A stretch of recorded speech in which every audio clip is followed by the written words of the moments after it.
So I'm excited to do this with you and share this lesson. My name is Faith Showerman. I am a research lecturer at the University of New Mexico Taos branch, and I work for the Taos Education and Career Center here in Taos with adult education. And my name is John Keck, and I work here at the Taos Education and Career Center as a math educator. So what we've done is we've created a lesson plan that's based on career pathways. It's also project-based learning around the content area of linear equations. Within the lesson plan, we have the standards that we're trying to focus on, and so that's something that we're addressing. Obviously, that's one of our focuses. And then we want to make sure that when we address all the points in this lesson, we're looking at this situation wheel over here, which helps us to, we realize that if we address a real life situation, they buy into it more. And if we can address it in all these different ways, if we can graph it, if we can show it on a table, on a diagram, in words, in an equation, we touch all these points and it helps them to, to understand it more deeply, and hopefully it will stay with them longer. Mm-hmm. And I think that really ties into one of the shifts here, or the focuses of the College and Career Readiness Standards, which is the rigor, because we have, I think, in this lesson plan designed something that balances out the procedural with the application. So, right. And that's a big part of the CCRS, is to have both. You can't just go all experimental and and conceptual, and you also can't go to the other end of the continuum and be all procedural with no context. Right. So I love the situation wheel for that. I think that's been my favorite part of doing this lesson, is getting more comfortable with that idea. Actually, this lesson plan is going to be something that we share as a document with the C3 groups and with the adult education community at large. So you will see it, in document form. But really drawing on the prior knowledge is something I strive to model today. I hope that we succeeded in that. Instead of telling, I want to ask. I'm constantly asking the students, like, what do you know already about this? What does this look like to you?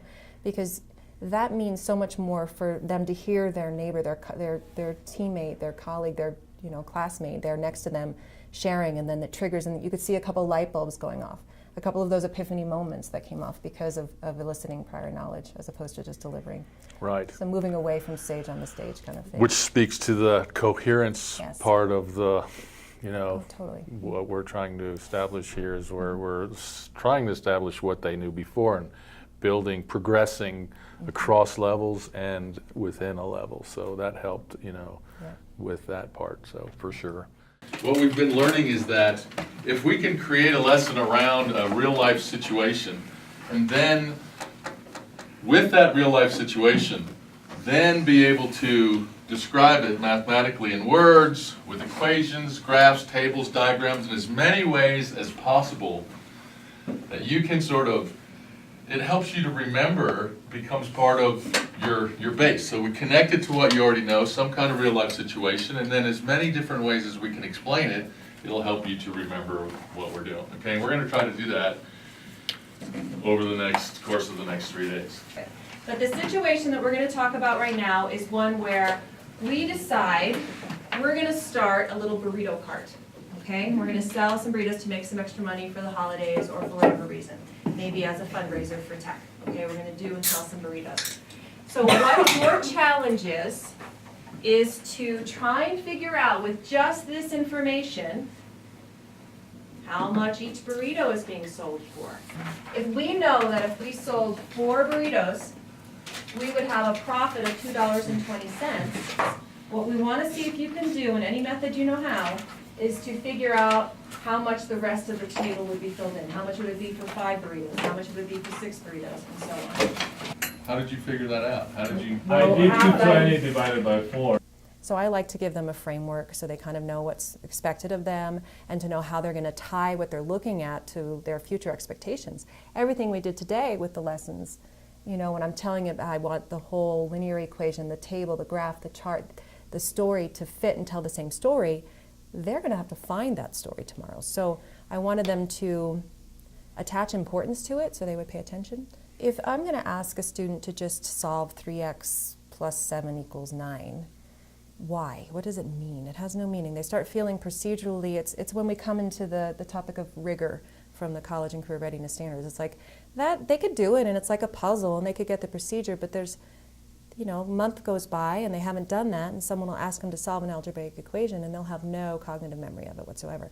But you attach that to a story, to a situation, to something meaningful. We let them attach it themselves to something that they find meaningful, and they're not going to forget it. These variables have other names that we call them. The X is, well, I won't tell you, let me ask you. One of them is dependent and the other one is independent. Does anybody know whether the X is the dependent or the independent? The Y has to line up with the X, so it depends on the X. The Y depends on the X. Exactly. So the number of burritos, we don't know, we might have a day where everybody's super hungry and we sell out of burritos in a day, right? It's like 25 gone, oh, I gotta go home and make more, I'm done for the day, cool, right? You know, but the amount of profit we make depends on how many burritos we sell. So situation we had and identified, right? We made a table based on research that I did. So I did the research. You're going to do the research in your own career pathway tomorrow. But I did a little bit of research here, and I came up with these numbers and figured it might cost me $15 to get started making a couple burritos, and so on. So I then did the table.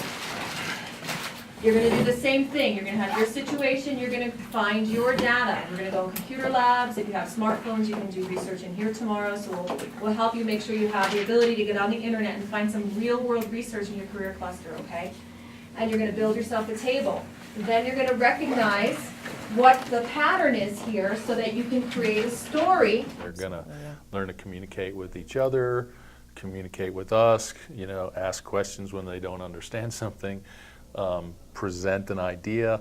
All of those things are very helpful when you're out in the workforce and you're in your career. And the teamwork is going to be the big thing Yep. tomorrow that we're going to have to really support them in, because that's huge. So many careers now work in teams and collaborative teams. I want to be really transparent with this lesson. I want to be really transparent with the students and be like, this is not just an assignment that we're asking you to do. This is a professionalism skill. This is something you're going to need in your workforce. This is something that builds confidence.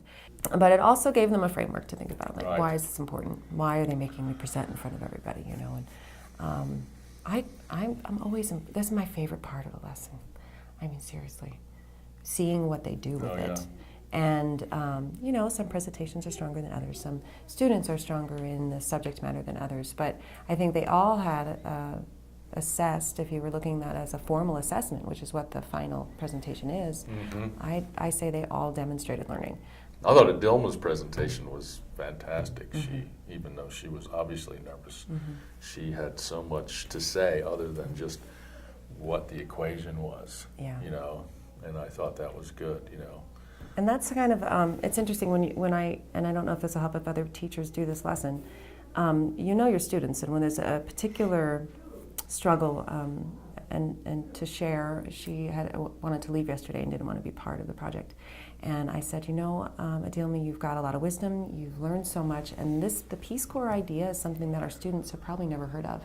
And what you have the ability of right now is a place to share with them something that you find passionate about and have passion in yourself about, which clearly she did.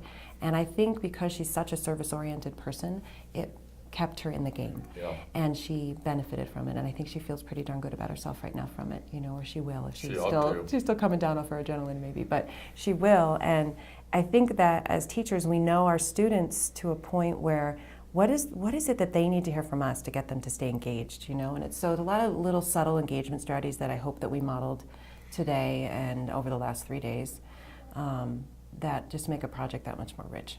So that was kind of fun for me to see the little interpersonal things that we do when we know our students. The girls that did health sciences, they were looking at the dental hygienists and they said, in our research, we don't know if we want to do that anymore. You have to clean teeth all day and do paperwork.